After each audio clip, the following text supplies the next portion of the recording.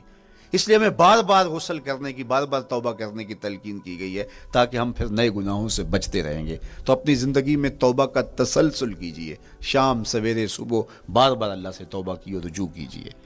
اور آخری چیز ادا الحقوق, حقوق کا ادا کرنا. ہمارے ذمے جو حقوق عائد ہوتے ہیں وہ ہمارے والدین کے ہیں, وہ ہمارے بہن بھائیوں کے ہیں, وہ ہمارے دوستوں کے ہیں, ہمسایوں کے ہیں, ہمارے اساتذہ کے ہیں, کلاس فیلوز کے ہیں. وہ حقوق حتیٰ کہ جانوروں کی کیوں نہ ہوں, تو ان حقوق کو ہم ادا کرنے والے, دست بردار نہیں ہو سکتے ہم ان حقوق سے. یہ مومن کی زندگی ہے, یہ ہمارا نظم حیات ہے, یہ اسلام کا دیا ہوا منشور ہے, یہ طریقہ زندگی ہے کہ ہم ایک ایک کے حق کو ادا کرتے ہوئے اپنی زندگی کو بسر کریں.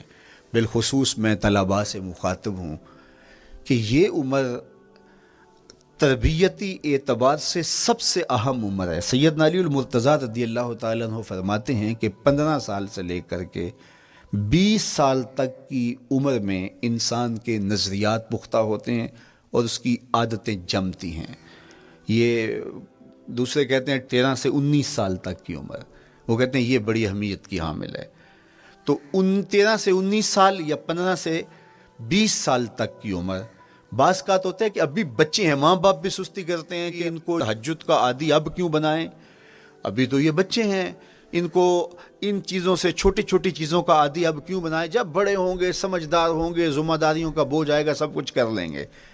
تو پھر اس وقت کرنا مشکل ہوتا ہے, پھر کر نہیں پاتا بندہ.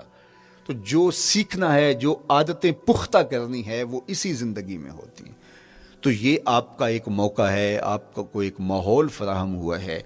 آپ کے ہمسائے آپ کے کلاس فیلوز ہیں جو آپ کے ساتھ کمرے میں رہ رہے ہیں.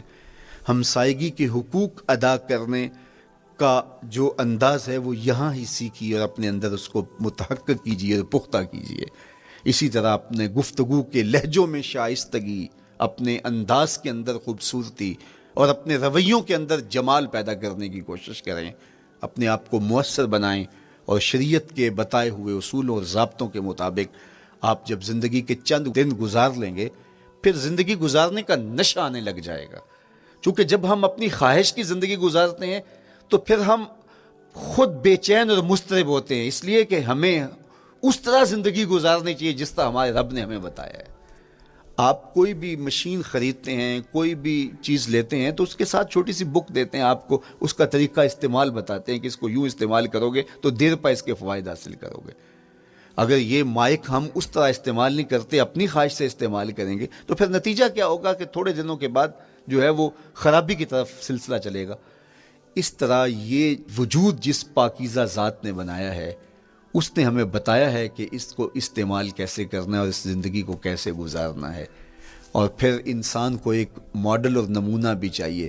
تو کہا نمونہ دیکھنا ہے تو محمد عربی کی ذات دیکھ لو, ادھر دیکھتے جاؤ اور زندگی گزارتے جاؤ, دیکھنا تمہاری زندگی کتنی خوبصورت اور کتنی پروقار گزرتی ہے. اللہ آپ کو دنیا آخرت کی برکتیں دے, اپنی پناہوں اور اپنی امان اور اپنی حفاظتوں کا حصار دے, اور آنے والا کل اللہ بہتر فرمائے, میرے وطن کی خیر کرے, میرے ملک کو امن کے اجالے دے, یہاں دہشت گردی کے سلگتے الاؤ ٹھنڈے کر کے امن کی بہاریں پیدا کر دے. کی محمد سے وفا تو نے تو ہم تیرے ہیں, یہ جہاں چیز ہے کیا لوح و قلم تیرے ہیں. وآخر دعوانا ان الحمدللہ.